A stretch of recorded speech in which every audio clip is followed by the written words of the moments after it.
Bonjour à toutes et à tous et bienvenue aujourd'hui dans la Géozone. Comme vous voyez, je ne suis pas dans ma chambre en train de vous parler de géographie, mais on est à Paris pour vivre ensemble ces JO de Paris 2024.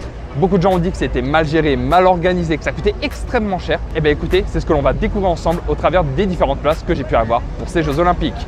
Entre skateboard, BMX, athlétisme, natation, rugby, foot, hand, volley, basket, gymnastique, badminton, tennis de table. On va tout voir dans cette vidéo. À chaque fois, vous aurez des petites vidéos des épreuves, les prix que m'ont coûté mes différentes places et également toute l'atmosphère qu'il peut y avoir autour des sites pour savoir si c'est si mal organisé que ça. Mais avant de partir au Stade de France pour voir un petit peu de rugby, retour en arrière. Et oui, parce que les Jeux Olympiques commencent avant la cérémonie d'ouverture des Jeux Olympiques. Actuellement, je suis à Saint-Étienne, donc clairement pas à Paris, pour le début du tournoi de football, pour un match entre l'Argentine et le Maroc. Ça va être très cool, on va découvrir ça ensemble.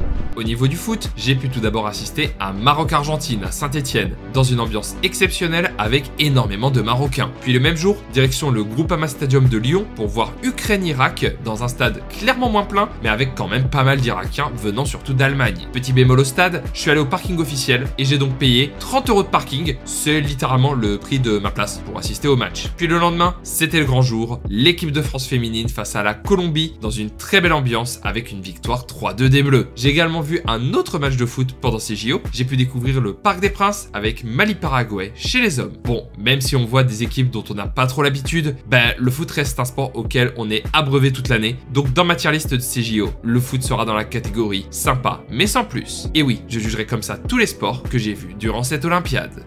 Et voilà, on est de retour à Paris, on est au Stade de France pour voir du rugby à 7 féminin en ce lundi 29 juillet. Alors, pas très fan de rugby et je ne suis jamais allé au Stade de France, donc double découverte, ça va être très cool, on va voir ça ensemble. Grande première pour moi au Stade de France et c'était tout simplement noir de monde pour du rugby féminin, ce qui montre qu'on est vraiment le pays de l'Ovalie. Sinon, j'ai pu voir 6 matchs, dont l'équipe de France, et il y avait des supporters venant de tous les pays présents, des Australiens, Néo-Zélandais, Fidjiens, Japonais ou Britanniques. Bien placé pour un événement de 3 heures, c'est un super rapport qualité-prix avec une superbe ambiance, mais j'ai un peu de mal avec le rugby, donc ça va dans la catégorie sympa, mais sans plus. On est ici à la porte de Versailles au niveau de l'Arena Paris Sud, dans laquelle on a plusieurs sports de type volley, hand et également tennis de table. Donc on passera plusieurs fois ici, on va pas se mentir dans cette vidéo. Mais ce soir, on va voir du volley avec l'équipe de France féminine de volley qui joue contre la Serbie. La salle a l'air immense, on va voir ça ensemble, je pense que ça va être une dinguerie.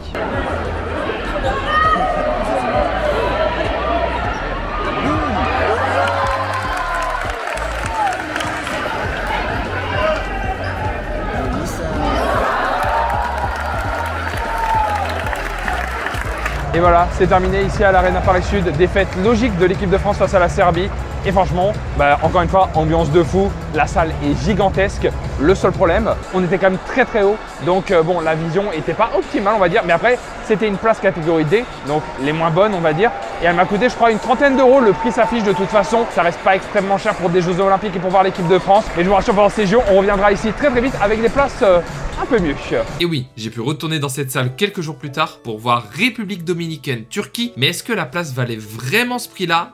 J'en suis pas certain. Par contre, le volley reste un sport vraiment incroyable et la salle avait une ambiance dingue, donc ça part en catégorie. C'était exceptionnel.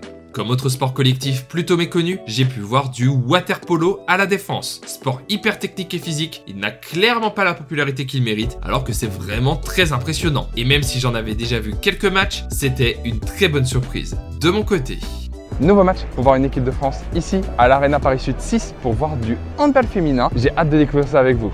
Découverte du pavillon 6 de l'Arena Paris Sud qui est réservé au hand et à un autre sport qu'on découvrira un peu plus tard. Le hand est un sport très réputé en France, mais la salle était en réalité assez petite, ce qui avait un certain charme, même si c'est dommage quand on compare à la salle du volley voisine. J'avais accès à 2 matchs avec mon billet, dont celui de la France face à l'Angola avec une très belle victoire des Bleus. Même si j'aime bien le hand, la salle trop petite ne met clairement pas en valeur ce sport. Je le mets donc dans la catégorie sympa, mais sans plus.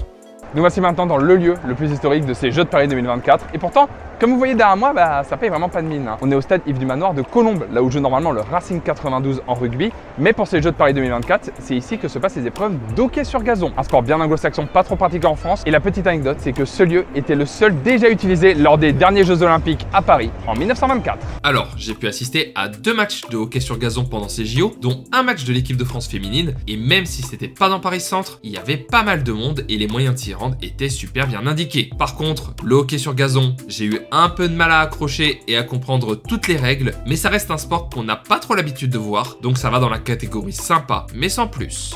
Puis niveau sport collectif, on va finir par le meilleur, un peu de basket. On est à Bercy, première fois de ma vie que je vais aller dans cette salle. L'ambiance va être incroyable pour un quart de finale féminin, Belgique-Espagne.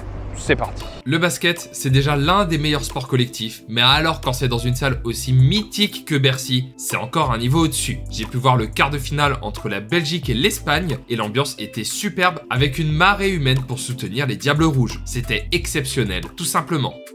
Alors les Jeux Olympiques, ça permet aussi de découvrir des sports auxquels on n'est pas vraiment habitué. Comme ici, je suis à l'Arena Paris Nord à Villepinte pour voir de la boxe. Moi, je ne suis pas du tout sport de combat. Donc, est-ce que c'est bien, est-ce que c'est pas bien? On va découvrir ça ensemble. Et bah, figurez-vous que la boxe était l'une de mes belles découvertes de ces Jeux Olympiques. C'était physique, mais pas violent, c'était rapide et les combats s'enchaînent. En plus, j'ai pu voir des Kazakhs, des Cubains, des Kirghizes ou encore des Équatoriens. Le seul souci, c'est que c'est assez loin du centre de Paris et qu'il faut payer une dizaine d'euros pour y aller en RER. Quand on cumule ça au ticket de métro à 4 euros, ça fait clairement pas plaisir. Sinon, c'était une très bonne surprise. Si on reste dans les sports de baston, j'ai pu également voir de la lutte gréco-romaine à l'Arena Champ de Mars. Et c'était aussi très sympa à suivre. Les règles sont un peu complexes, mais ça s'arrête jamais avec 3 zones de combat, même si on voit pas trop celle de derrière. J'ai même pu voir une lutteuse nord-coréenne, encore une très bonne surprise. En parlant de plusieurs terrains dans une même salle, j'ai aussi vu du badminton à l'Adidas Arena de la Porte de la Chapelle. Encore un sport que j'aime beaucoup et qui change pas mal quand c'est des pros qui y jouent. C'était sympa et les tribunes étaient bien garnies, mais c'est un peu compliqué de suivre 3 matchs en même temps. Sympa, mais sans plus. Puis en sport de raquette, j'ai aussi vu du tennis de table à l'Arena Paris Sud 4. Pas de frère Lebrun à l'horizon, mais le champion olympique chinois Fan Zhendong. Mais comme en badminton, c'est compliqué de suivre plusieurs matchs en même temps, surtout parce que les tables sont vraiment petites, même si j'ai payé mes places bien chères. Ça sera donc sympa, mais sans plus. Niveau lieu de compétition stylé pour ces Jeux Olympiques, je pense que là, on fait très fort vu qu'on est au stade de la Tour Eiffel pour voir du beach volley. Ça va être incroyable, j'ai trop hâte. Voici sûrement l'un des plus beaux sites de ces Jeux Olympiques, le stade Tour Eiffel, pour voir un sport mis en avant que pendant les Jeux Olympiques, le beach volley. Alors évidemment le sport est incroyable et c'était exceptionnel, mais ça met bien en avant l'un des problèmes de ces Jeux Olympiques. Voici le plan du stade, j'ai pris une place très chère pour être bien placé, donc dans la zone bleu foncé, et je me suis retrouvé ici, dans un coin proche des barrières et derrière un caméraman. Et c'est ça le souci, finalement ça ne m'a servi à rien d'acheter une place aussi chère parce que mon placement n'était pas terrible, j'aurais été mieux plus haut dans le stade et j'aurais économisé pas mal d'argent. Cependant, le sport reste incroyable et j'aurais vibré avec 2 paires françaises dans un cadre de fou furieux, c'était donc exceptionnel. Franchement, l'enchaînement et les Invalides qui est juste derrière moi, je pense qu'on est sur les 2 plus beaux sites des Jeux Olympiques de Paris 2024. Donc on va découvrir ça avec du tir à l'arc, sport de fou bien évidemment. On va voir ça ensemble, c'est parti. Deuxième site trop stylé de ces Jeux Olympiques et deuxième expérience plutôt mitigée. Le tir à l'arc, c'est vraiment un sport de fou. J'avais hâte d'en voir, surtout aux Invalides. J'ai payé mes places plutôt chères et en fait, c'est tout bête. Mais on voit rien du tout. L'archer lâche son arc, la cible tremble, mais clairement, on voit pas le score et on est obligé de regarder les écrans géants. Je pense que ça fait partie des rares sports comme le marathon ou le cyclisme sur route qui sont plus agréables à regarder à la télé que sur site. Donc c'est ma grosse déception de ces Jeux Olympiques. Et voilà, on est à la Concorde pour voir du BMX freestyle. J'ai des places en visibilité réduite. Est-ce que je ne vais soit rien voir, soit voir correctement? C'est ce qu'on va découvrir ensemble, c'est parti.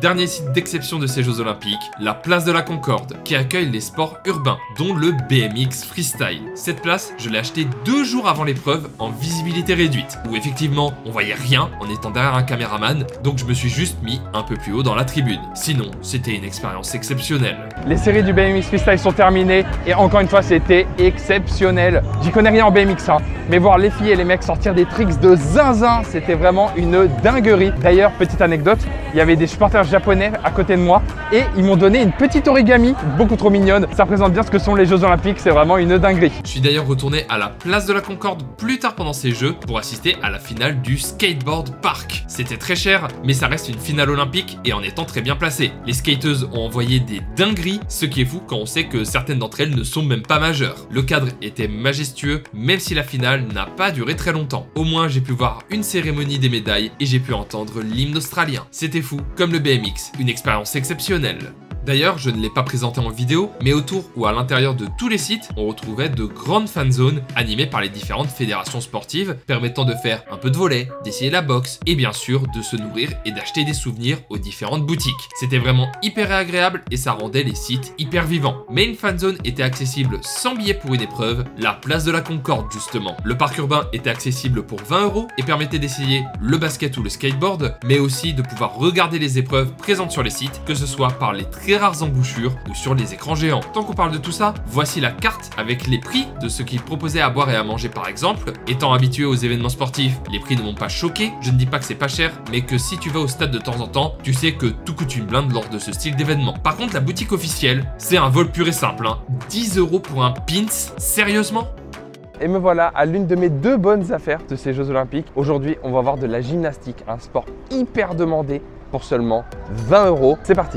On peut donc dire que pour le prix de 2 pins, j'ai pu assister aux qualifications de la gymnastique rythmique, dans la même salle que pour le badminton. Je connaissais pas du tout, mais les gymnastes livrent des chorégraphies de fou avec des balles, des rubans ou des cerceaux. C'est encore une fois impressionnant, une très bonne surprise. Comme discipline que je ne connaissais pas non plus, j'ai pu voir une finale d'haltérophilie. On pourrait croire que c'est plutôt chiant comme sport, mais que nenni. Alors déjà dans cette catégorie des femmes de moins de 59 kg, ça porte des barres de 130 kg tranquille, ce que je trouve assez fou avec mes bras qui ressemblent à des brindilles, et surtout ça s'enchaîne plutôt bien. D'ailleurs je ne sais pas si vous l'avez reconnu, mais on est dans la même salle que pour le handball. Puis cerise sur le gâteau, il y avait une haltérophile des îles Marshall. Je pense que ça mérite donc son titre de très bonne surprise. Et voici l'un de mes main events de ces Jeux Olympiques de Paris 2024. On est à la Défense pour voir de la natation. C'est que des séries, mais je pense que ça va être trop bien, j'ai trop hâte. La natation, c'est l'un des piliers des Jeux Olympiques. Donc pouvoir découvrir la piscine dans laquelle Léon Marchand a réalisé ses exploits, c'était de la folie. Entre le silence lors des départs,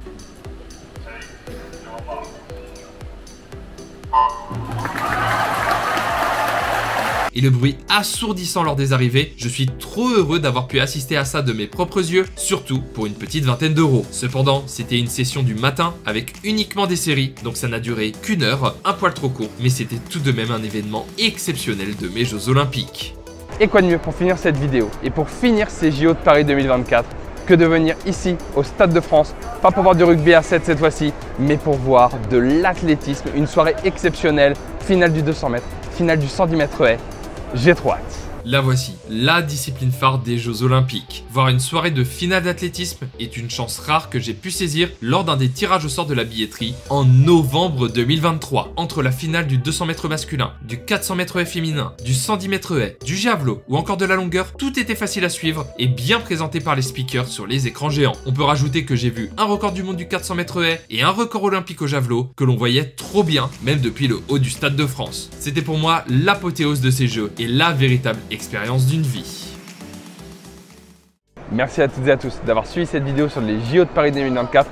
J'espère qu'elle vous aura plu. Alors c'est pas un style de vidéo que je fais régulièrement, mais j'espère que ça vous aura permis de vous faire votre propre avis sur ces JO de Paris 2024. Personnellement, c'était une expérience exceptionnelle. J'ai adoré découvrir tous ces sports et ces lieux incroyables dans Paris.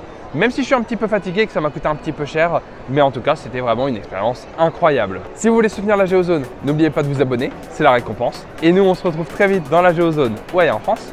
Ciao!